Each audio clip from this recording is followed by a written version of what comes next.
Chapter 5 Stag Beetles. With a long stick, Lem eases the fresh moss into the lumafly lamp and pokes the cage shut. The lumaflies glow a happy white pale as they descend on their feed. Hungry little critters, Lem figures, even if, at the same time, he wonders at how hardy they must be. If every lumafly lamp he didn't feed went out, the whole city of Tears would be in darkness. Stubborn little creatures, then. That, if nothing else, deserves a treat now and then. Now and then, of course, being a game of estimation anyway, in the sunless, dayless kingdom of Hollownest. Lem tries not to count the days since he's seen the night last. Instead, he measures his time by Quirrell. How many times Quirrell stands outside the door for hours, or how many times Quirrell looks out the window for ages on end, or how many times Quirrell will pace a rut in the carpet like a caged beast. Every 2 times he stands outside the door, he might look out the window, like a lovelorn boyfriend. Every 6 times he stares out the window, Lem will know he's due for a pacing. Every time Quirrell starts pacing, Lem figures it's time to feed the lumaflies. The hallway is always brighter after Lem feeds them, so even if they don't especially need the food, they clearly appreciate it. Lem takes a moment to admire his work, the drab hallway outside his shop made almost cheerful by the fluttering lights. There's a thud from inside the shop. A thud is not a noise that inspires automatic panic like a crash or a shatter would, Lem reflects. Indeed, he only stepped out for just a moment. The likelihood that anything terrible happened the instant he stepped out is minuscule, improbable, nonsensical. There's no reason to be concerned that in the 2 minutes he's been gone, something catastrophic has occurred to the shop that contains his very life's work and passion. Anyway, Lem bursts into his own shop like the hallway was ablaze. He is met with the sight of Quirrell, flat on his back on the floor of the kitchen, cushioning a vase from hitting the floor with his body and looking the complete picture of bewildered. There's about 10 different vegetables and spare-dried meat bits all over the counter.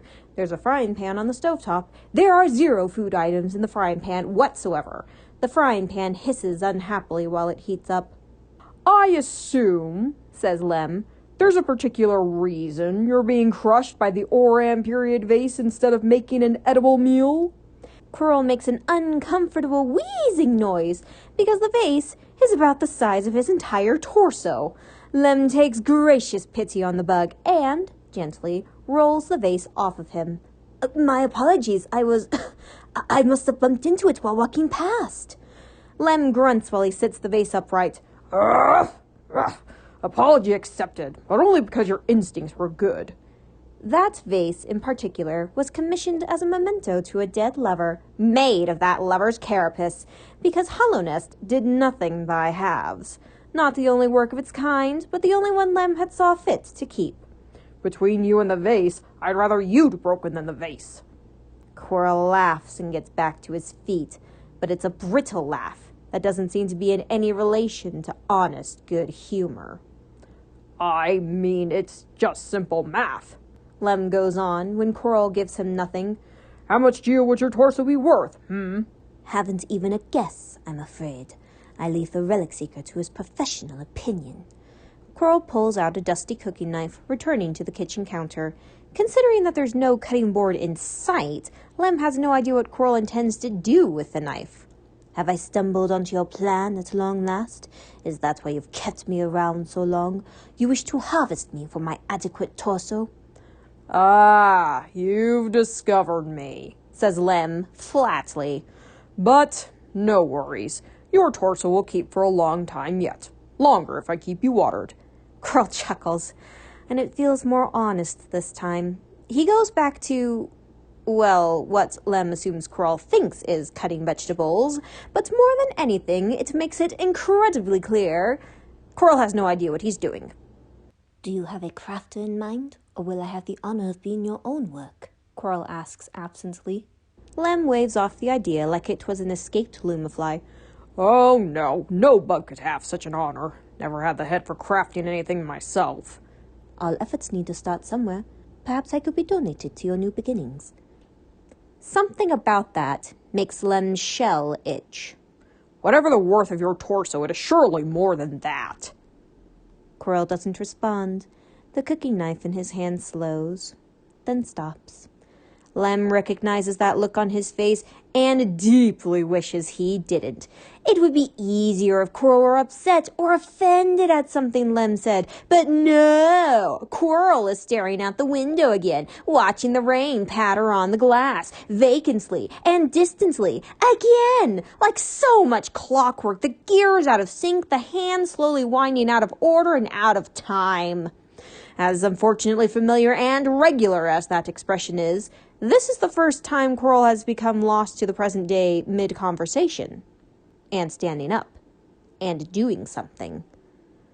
Lem has a feeling he knows how Quirrell knocked the vase over then. There's something about the comfortable set of Quirrell's posture, even in the midst of this strange episode, that reminds Lem, all at once, that Quirrell lasted in the depths of Hollownest alone, with only his nail at his side. Even distant, even now, Quirrell holds the knife like he can make even its blunt blade dangerous. And it seems odd, if Lem were really thinking about it, that someone that agile would be bumping into faces like a blind bellfly. The frying pan is still hissing on the stove. Lem turns it off and scowls. Now his kitchen is a mess. Quirrell's half gone even while he's standing, and there still isn't any meal to eat. Lem pokes morosely at the moss bits. Ooh, pleasantly surprised to find a half shell of Tic-Tic underneath everything. Huh. Where the heck did you get a Tic-Tic all the way down here? Lem mutters. Never too late to start anew, says Quirrell. Lem starts and knocks the dead Tic-Tic off the counter. Quirrell snatches it out of midair with dexterity before Lem can even move and places it back on its plate. What? Lem asks. Quirrell frowns. You were talking about your amateur career in vase embalming? I was not. Didn't you hear what I said? Where on earth did you find a Tic-Tic? Oh, that's one. They wander further afield than you would think. Brave little things. I was fortunate enough to see one out in the hall earlier. Quirrell turns away. He looks tired. I must not have hurt you. My age must be catching up with me. Nobody who can catch something falling in midair can be getting old. Are you going to blame this disaster in the kitchen on your age, too? Says Lem grumpily. Ah.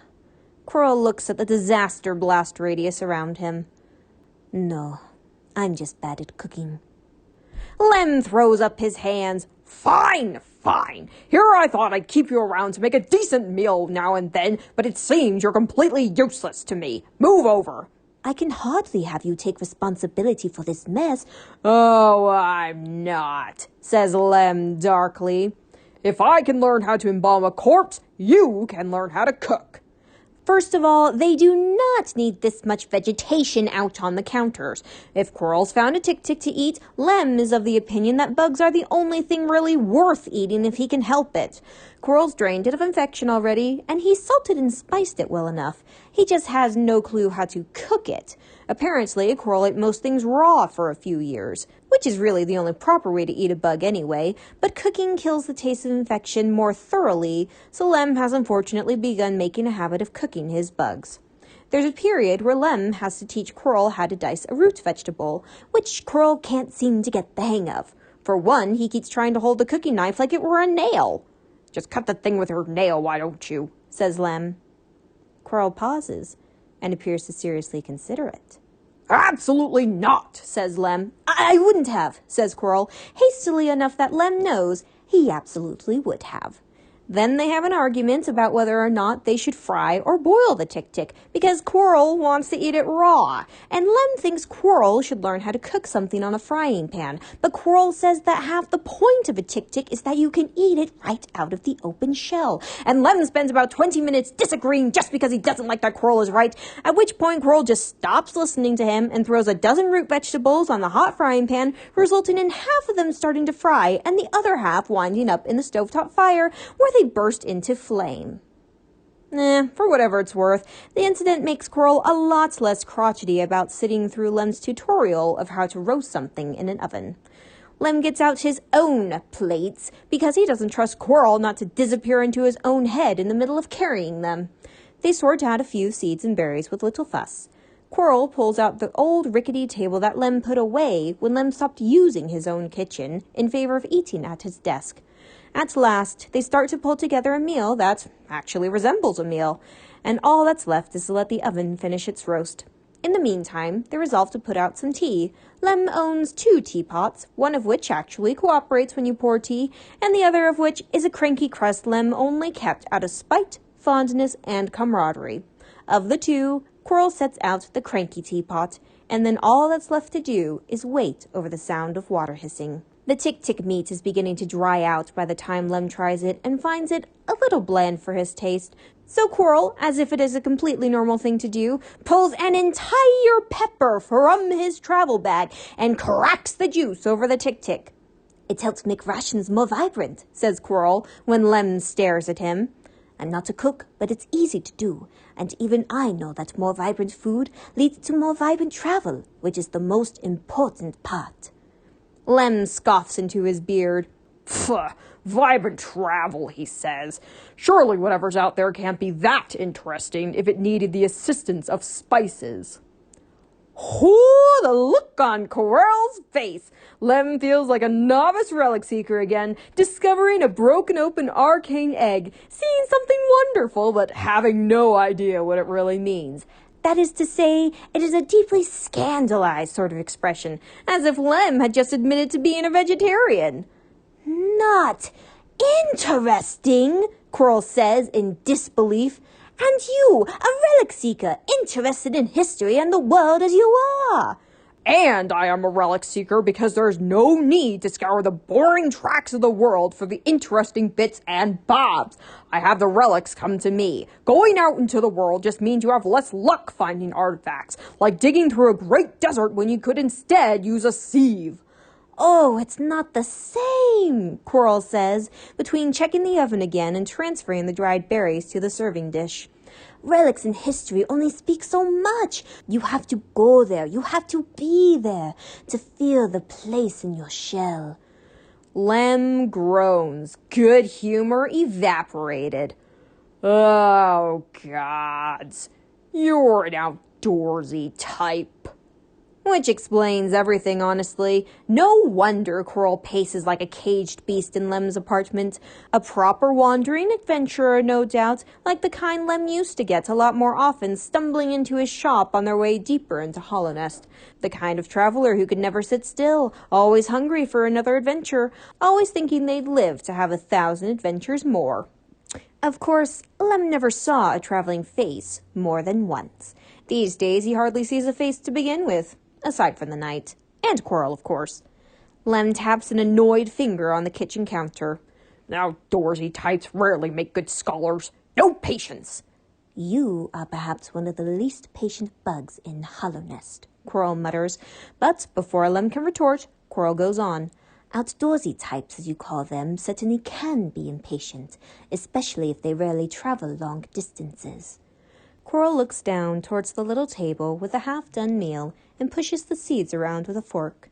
But wandering far afield demands more of patience than anything else.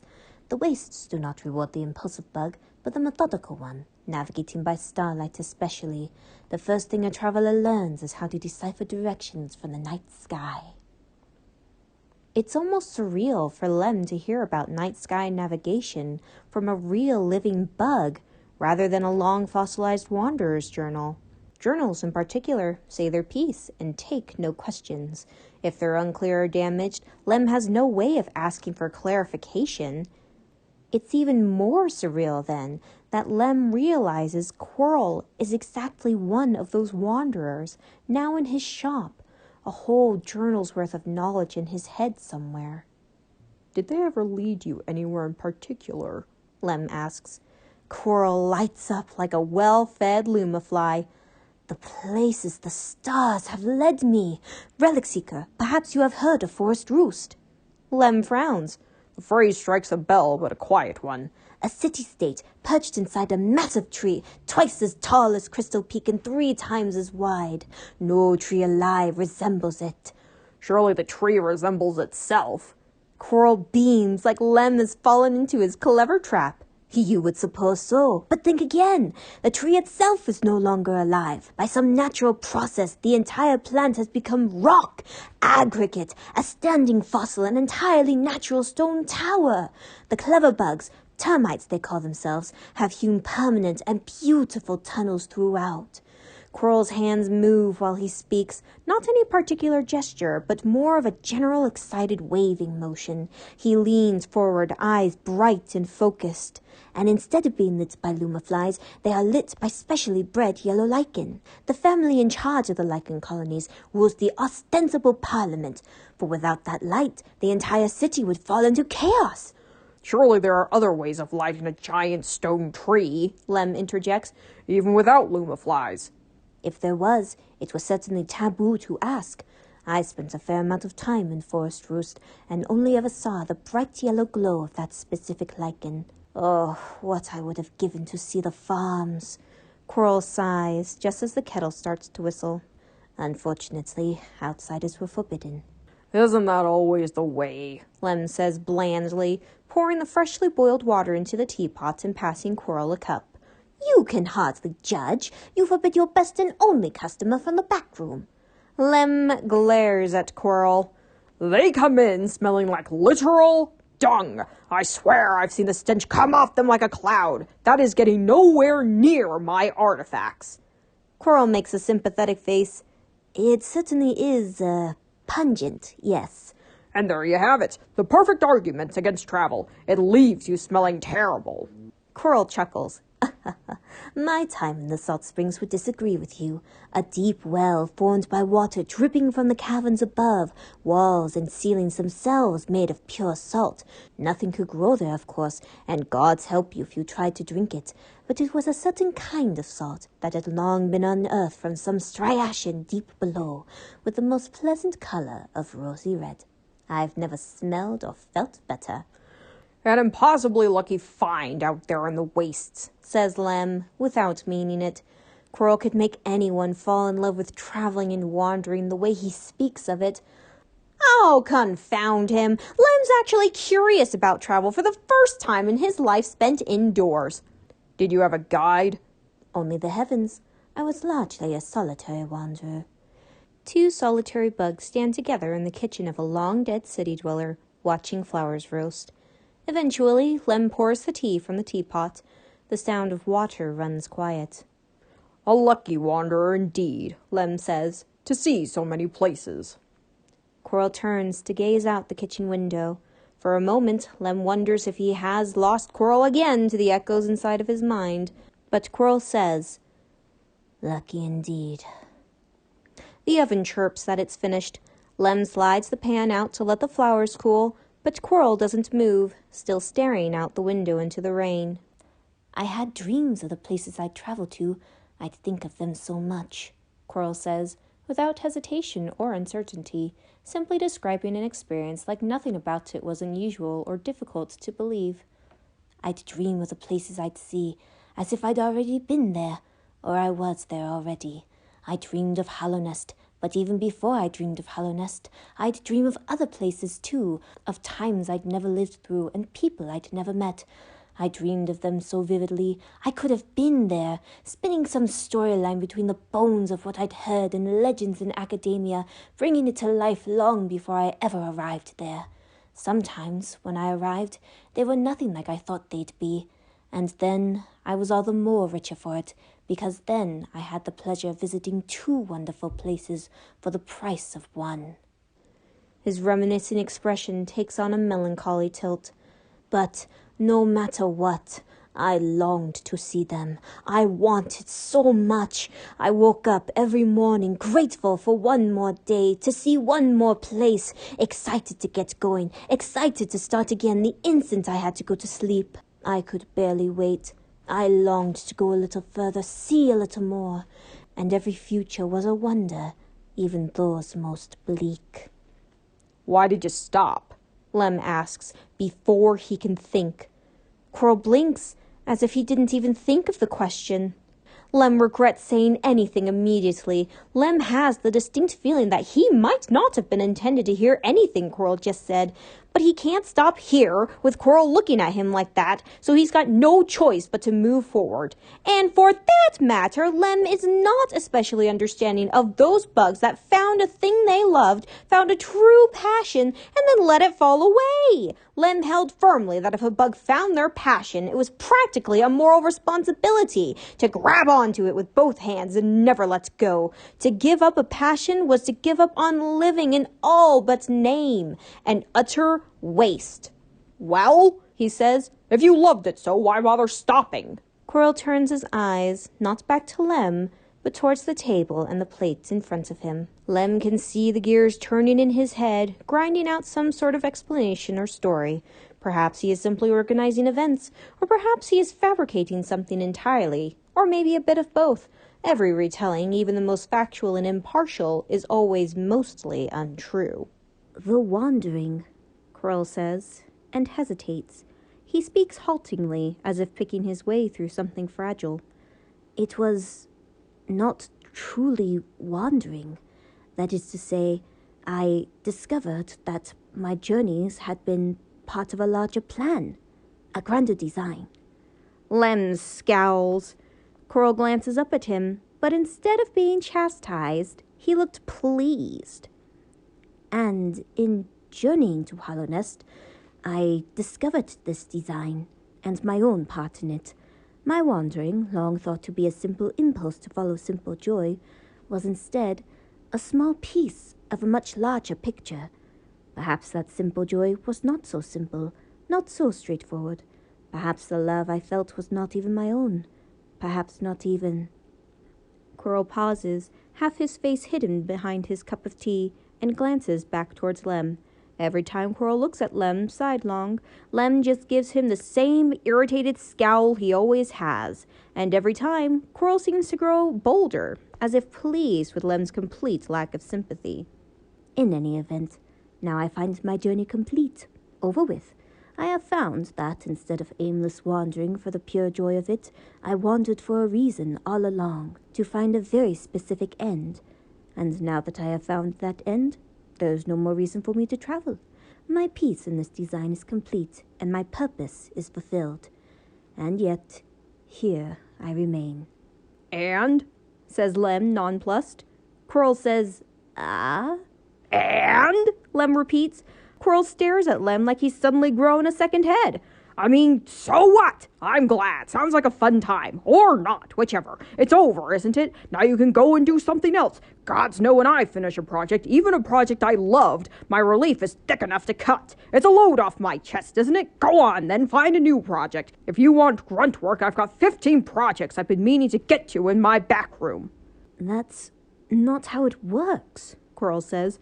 Explain it to me, then. Lem leans forward, elbows on the table, fingers clasped before his face, daring Coral to refuse to explain. Coral remains stony, like that day in front of the Hollow Knight Memorial, but he sighs. I suppose it doesn't matter to you anyway, says Coral, which is a rather odd thing for someone to say before explaining, but before Lem can ask, Coral goes on. In Hollow Nest's day, they used a transportation system. What does any of that have to do with you? Listen, says Coral. I'm telling you a story. Lem opens his mouth to say that doesn't explain anything either, but Coral goes on. We used a transportation system based on long tunnels that stretched thousands of paces and were virtually empty, so as not to obstruct the way with anything. The only bugs that traveled through these tunnels were a species of bug called Stag Beetles. The Stag Beetles carried passengers on their backs through these tunnels. Good gods, if you're going to change the subject, just say so. Coral gives him a very pointedly mild look. Stag Beetles were infamous for being huge, fast, and excellent runners. Their backs were broad and large so as to carry many passengers at once. They could outstrip any bug, even the smallest and the fastest, at even their slowest pace. And stags could sustain that speed for the length of Hollow Nest, or longer, I'm sure, if they'd been allowed. Absently, Coral reaches for a dried fruit and begins picking out the seeds just for something to do with his hands. As it was, they'd run the length of the kingdom and back again several dozens of times a day, and they hardly ever tired. And if they did tire, they never said, because they loved to run and did it willingly. It was what they were good at. It was what they were born to do. It was what they were bred to do. They were too large for most hollow nest walkways and possessed no hands, as breeding had long ago tailored them for walking and running alone. They had no agility and could run easily in straight lines, but often could not turn corners without stopping altogether. A stag beetle's eyesight was so poor that they could not read nor even recognize many faces, as their eyes had long ago adjusted to the depths of the dark, dim tunnels through Hollow Nest. If the stag beetles ever wanted to do something beyond their service, they wouldn't even be able. They simply weren't made to do anything besides run. Lem feels his shell begin to itch. And the curious thing about stag beetles is that their legs were unusually spindly for such a large creature, with inflexible joints, nothing like what we have. As if to demonstrate this difference, Quirrell picks up another seed, held between the sharp tips of his carapace. They couldn't walk on two legs like the rest of us. Their joints only bent one way, and the joints, no, the entire leg in fact. A stag beetle's legs were infamously fragile and so finicky that a stag beetle's limbs never repaired if ruined.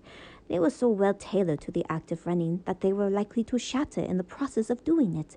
And once their leg had been broken, that was it. It would never repair. They could never run anymore, and since they couldn't do anything else but run, if they couldn't run, they couldn't do anything. And therefore, it was an unfortunate fact that any stag beetle with a broken leg was irreparably without use, and there was no other option but to put the bug down.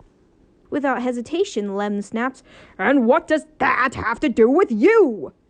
Quirrell, so contemplative, so distant this entire conversation, looks shocked, yanked back into the present by a reaction totally unexpected. It's a metaphor. It's meant to be I know what a metaphor is! In all his days, Lem has hardly felt so infuriated. Are you a metaphor? Are you an allegory, a parable? Are you some academic theory about the nature of bugs or stag beetles? Quirrell visibly swallows, the perfect picture of bewilderment. I understand, but are you a metaphor? I'm not. No, Quirrell says. He's looking out the window again. His expression is hardening. Lem, of course, doesn't alter his course in reaction to this at all. Then, entirely literally, entirely non-metaphorically, are you a stag beetle? Quirrell's stare snaps back to Lem, face pinched. That's not the point. But are you? There's a long silence. No, says Quirrell. Then I don't see what stag beetles or their legs have to do with you. More silence. Aching, awkward, furious silence. Not even the eternal sounds of the city can pierce it. So total is the oppressive atmosphere of this kitchen, this table, and the half-made meal upon it. Sympathy doesn't suit you, Relic Seeker, says Quirrell mildly. I never claimed to be a sympathetic bug, Lem replies. For a moment, Lem sees crystal clear the image of Quirrell walking out of this kitchen and stalking off into the night, never to be seen again. Just another adventurer exploring the depths of Hollow Nest and only passing through, like so many other wanderers, off to find his fortune and his fate in a grave. Lem braces for it. Quirrell's face neither concedes nor agrees. Lem might as well have said nothing at all, for all that Quirrell acknowledges. I believe the food is cool enough to be served, is all he says, and puts down his teacup and begins to transfer the roasted flowers to the dishes. For the first time in a long time, the atmosphere weighs heavy like stones. At the end of it, they've got a table set out with a meal for two and a kitchen full of silence. Small and rickety, the table held tools at one point, then a pile of tablets at another, and then it was put away in a corner as Lem discovered that the floor worked just as well for any material he didn't care much about. Now it's got a series of plates along its top, palm-sized dishes holding bits of pickled leaves, a few dried fruits, the open half of the tick-tick, berries, an assortment of nuts and seeds, 2 roasted flowers. The kitchen was designed with a small table in mind, so while it's less open than Lem had gotten used to, it's not cramped.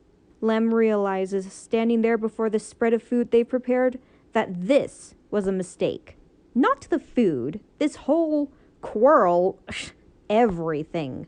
Don't ask Lem what he did before he came to Hollowness. Suffice to say, he did it for a long time and mildly hated it and everyone he worked with. Not because they were bad or because he didn't like his job, but because everyone else hated him. Lem and other people did not and do not get along, and for ages, entire decades, the one and only thing that brought Lem any peace of mind was the trinkets and artifacts he could stash in his home. Little safety lines to keep Lem afloat through the long and unpleasant day with other people. When it comes to coexisting with other people, Lem is not the sort of case who can be fixed. He knows. He's tried. Relic Seeker Lem is a relic seeker through and through. He's a collector, a bits and bobs magpie, a glorified hoarder. You can't go around collecting people like relics. People need things like attention and watering and some other mysterious medley of things so they don't go stark raving mad or just generally miserable. Lem is not the bug for this job. He might have gotten Quirrell off the so-called ledge, but the rest of it... What does he know about Quirrell anyway? Nothing. Well, he knows Quirrell knows a heck of a lot of history, and he's friends with that little pest of a knight, and he knows Quirrell's got a fancy nail he knows how to use, and he knows Quirrell tried to die. Great! Wonderful! This is obviously a very complete and very helpful list of factoids to know about a person, and definitely well equips Lem, an already miserably equipped anti-people person, to figure out what the heck he's supposed to do when a bug starts spouting nonsense about stag beetles and their apparent inability to use a crutch. Speaking of, where the heck is that rotten little knight? Doesn't the knight know something about this idiot in Lem's shop? Isn't the knight supposed to know what to do? Isn't that who Quirrell is waiting for? Who Quirrell stayed at this darn shop for in the first place? So where is the little goblin? Would they be able to understand where this came from? How it connects to the episodes of memory? If it connects at all? If Quirrell goes away, Lem won't have to be reminded day in and day out that he doesn't know the first thing about anything other than solitude. Quirrell gets to carving the tick-tick meat. It's soft, comes apart easily, and Quirrell serves Lem first before putting a bit on his own plate. The white meat has the barest tint of infection, but Quirrell drained it competently enough that it tastes more like a metallic afterthought that Lem can pretend is just bad garnish. Looking at this tiny kitchen table, Lem has never dreaded being in the presence of another person to share a meal as much as he does now. Which is a very high bar, as it was, but life is full of surprises. Instead of looking at Quirrell, Lem stares down the stupid, awful vase, preserved in resin and, now that Lem thinks about it, horribly brittle in a way that no living carapace ever would be. Through the door to the main room, out the window, the statue of the Hollow Knight stares off into the distance, meeting no one's gaze. Rather you'd broken than the vase, Lem hears his own voice say in his head, and scowls deeper. Not hungry? Asks Quirrell, when Lem doesn't sit down. Dear gods, no! Lem is not hungry. And after all that effort we went through? Lem scowls. It's the vase, isn't it? Says Quirrell mildly. You think it's gory to have such a thing in the kitchen while you eat? I'm not a metaphor. Lem snaps grumpily. Oh, says Quirrell. Relic Seeker, there's no harm in dropping the issue, you know. Lem very nearly hisses. No, you listen to me. I'm not a metaphor, and I haven't got any words but the ones I know, and I haven't got any experience but the one I've lived, and it's been a half-life at best. I'm no stag beetle. I've never been of use to anyone. Quirrell looks up from the tick-tick. There's caution in his expression, like he's waiting for the other blade to drop, but he still looks up. There's nothing wrong with being useless, says Lem. I've been useless from the day I was born. This whole city has been useless the moment it fell, and by the gods, we're still here. So? Lem shoves a craggy finger in Quirrell's face. So you can get over your darn self. Thank you very much. Quirrell blinks. And then he bursts into laughter. Shut up! Lem cries. I'm serious, and also I'm angry, furious even. Quirrell practically chokes laughing. I'm going to leave. Eat by yourself, you ungrateful freeloader. You're only trying to convince me.